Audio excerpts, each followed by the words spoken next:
Come on a drive with me and let's have a chat about work, our careers and personal growth.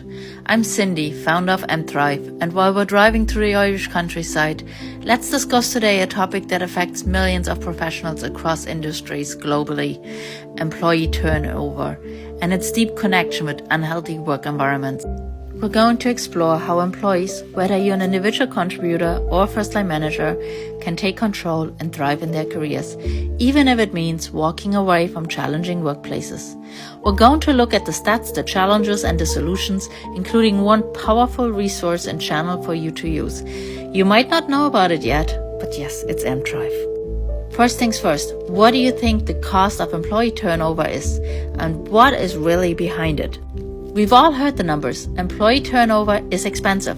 And I'm not just talking about the recruitment costs or the training expenses or the ramp time, but also the long-term effects on team morale, productivity, and company culture. In case you didn't know, but according to recent studies, the average cost of replacing an employee can range anywhere from 50% to 200% of their salary. Yes, that's right, up to 200%. And for today's conversation, we're only talking about voluntary turnover costs. So here's the kicker. Voluntary turnover is often driven by something much deeper than just salary or benefits. It's about job dissatisfaction, lack of growth opportunity, and yes, also unhealthy environments. I'm going to break it down by roles. For individual contributors, the ones doing the heavy lifting in sales, engineering, or operations, there's often the issue of lack of proper onboarding, ongoing training, and micromanagement. And as a result, they might be feeling overworked, underappreciated, and burned out. But it's not always as clear-cut as workload. Many ICs leave because they don't see a future in the company. No clear career development, no recognition, no opportunities to move up. Sounds familiar? Now let's look at the first-line managers. These are the people managing the teams directly. They often face the double pressure of high expectations from above and frustration from below. I call it the sandwich dynamic. The first-line manager is the one in between, and everyone, top or bottom of the company hierarchy, has an opinion. The expectations of a first-line manager are often unsustainable, unfair, and not constructive. It's not a surprise that burnout is a huge factor here too. And to add further layers, first-line managers also suffer from lack of autonomy, poor leadership support, limited growth opportunities, and unrealistic performance goals. And when they don't have the tools to manage those challenges, guess what? They leave. So when we're talking about turnover, it's not just about who's leaving, it's about why they're leaving. And often it's not just about the pay, it's about unhealthy environments that push people to the point where they feel leaving is their only option. Still with me? Great. Now, let's talk about those unhealthy environments. We've all heard the horror stories, the micromanagement, the lack of recognition, unrealistic expectations, poor communication, and let's not forget about legally questionable workplace behaviors or practices.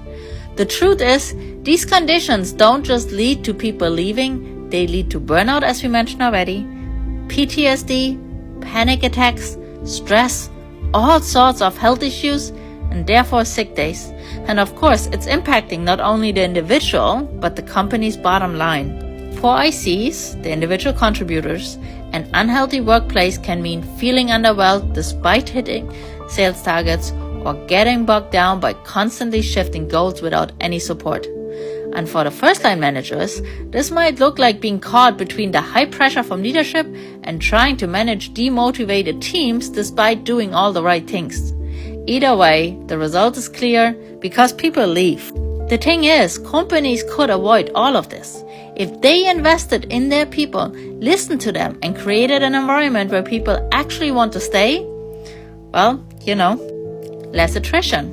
But for many employees, it's not about waiting for the company to change. It's about realizing they don't have to stay in an unhealthy environment.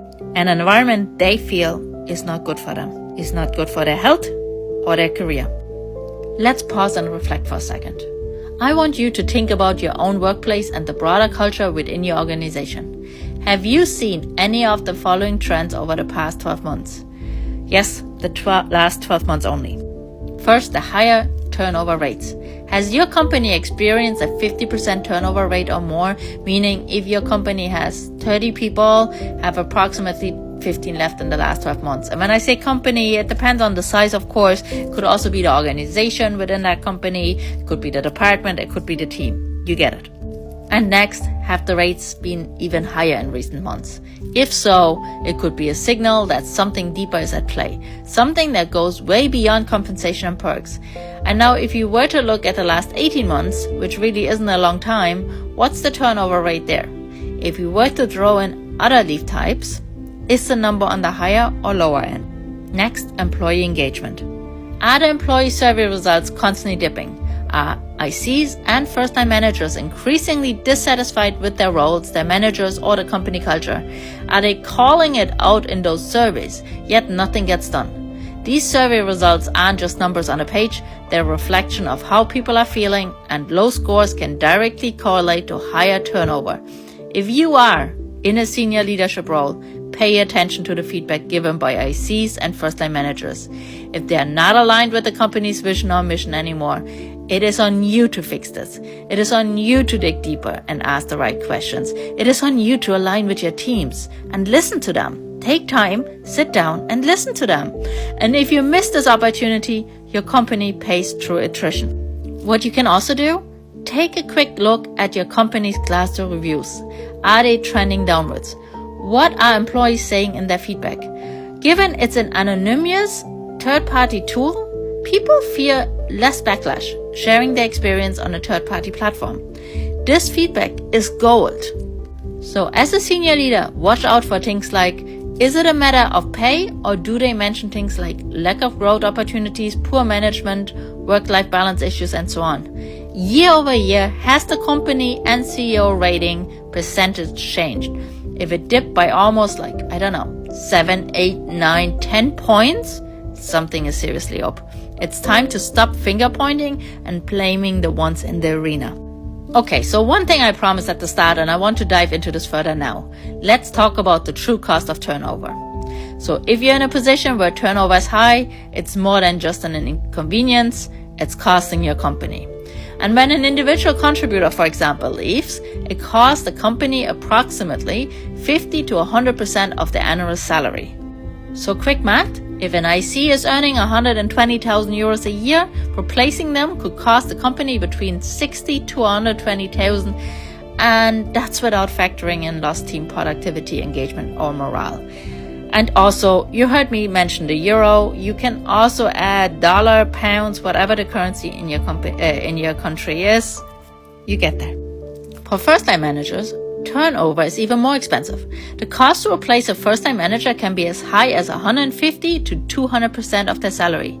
So, if a first-time manager has an OTE of 200,000, that means the company could be looking at 300 to 400,000 euros in replacement costs. Not to mention the ripple effect it has on their team's performance and stability. That's a significant financial impact that can be mitigated by creating a supportive work environment offering employees the right resources to thrive. Now, think back to when we talked earlier on about the attrition rate in your company, and just for fun, do the maths for your team. Is it mind-blowing, oh my god number? Or more you know what, it's not that bad? Share it in the comments, or if you prefer, send a PM. Oh, and here's also something important to consider. Roles requiring specific language skills carry an even higher cost when people leave. For instance, roles that require German, Nordic languages, or other less widely spoken languages, truth is, they can be much harder to fill, sometimes up to 6 months. Companies might think it's just about the pay, but these roles demand specific skills, and the pool of qualified candidates is often smaller, making the recruitment process more expensive and time-consuming. Not to mention relocation costs if the company operates out of a specific country like Ireland, the UK, or Spain. So if your company has roles that require specific languages like the ones I mentioned, the cost of replacing these employees can skyrocket. The longer it takes to fill these positions, the more it costs the company, day to day, week to week, month to month. It can be up to 6 months. And it costs the company both in terms of recruitment, ramp time, and lost productivity.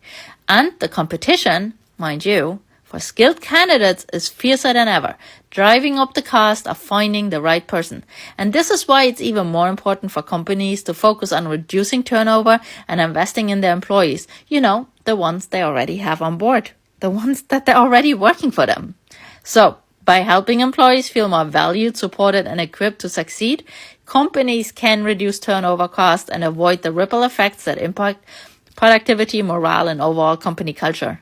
It creates a cycle of happy employees, happy bottom lines. Well, it's really a no-brainer. What are your thoughts? Share it in the comments with us. Now, if you find yourself in a situation where the environment feels unhealthy or unfulfilling, it's easy to feel stuck, right? But I want to emphasize that you don't have to stay in that environment. This is where Empthrive comes in, and Empthrive offers an opportunity to you to take control of your career and create a path that works for you. Yes, you, because you do matter. Your confidence might be shattered and you might carry arena scars, but let me tell you, your worth did not diminish because someone didn't see you, and we'll work with you on that. If you're feeling overwhelmed by the pressure of an unhealthy work culture, whether you're an individual contributor or first-line manager, Empthrive can support you in the following ways, and we'll share more details in the caption. But let me quickly summarize them. Consultation and support, one-on-one. Personalized career coaching. Empthrive is your trusted partner. Empthrive isn't about sticking it out in a bad situation. It's about taking proactive steps to build a healthier career where you can truly thrive.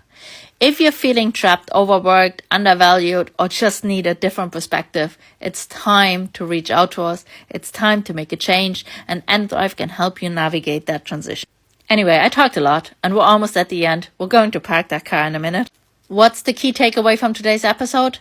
Whether you're in a leadership position or you're an employee, turnover is a problem that impacts both sides of the equation. It's costly, disruptive, and preventable. If you're an individual contributor or first-line manager and you're dealing with a challenging environment, remember, you don't have to stay in a situation that you feel is unhealthy for you or unsustainable. There are resources and strategies that can help you make a change. And if your company is struggling with turnover, consider this. Investing in your employees' growth and well-being isn't just the right thing to do. It is absolutely financially smart. So let me finish up by just re-emphasizing this. If you're an employee feeling stuck or burnt out, you need to talk to someone, or if you're ready to make a change, Empthrive can support you in taking control of your career and finding a path that's right for you. We don't work with companies, we work with you. Don't let your health, burnout, or dissatisfaction drive your decisions. No matter what phase of your career you're in, take proactive steps to build a career that's right for you, where you can truly thrive. If today's conversation resonated with you, make sure to follow Empthrive on all your favorite social media channels, sign up to Empthrive's membership for free, share, and leave a comment. We'll be going on another drive soon. Join us again as we explore other workplace topics. And until then, take care, be kind to yourself, and stay empowered.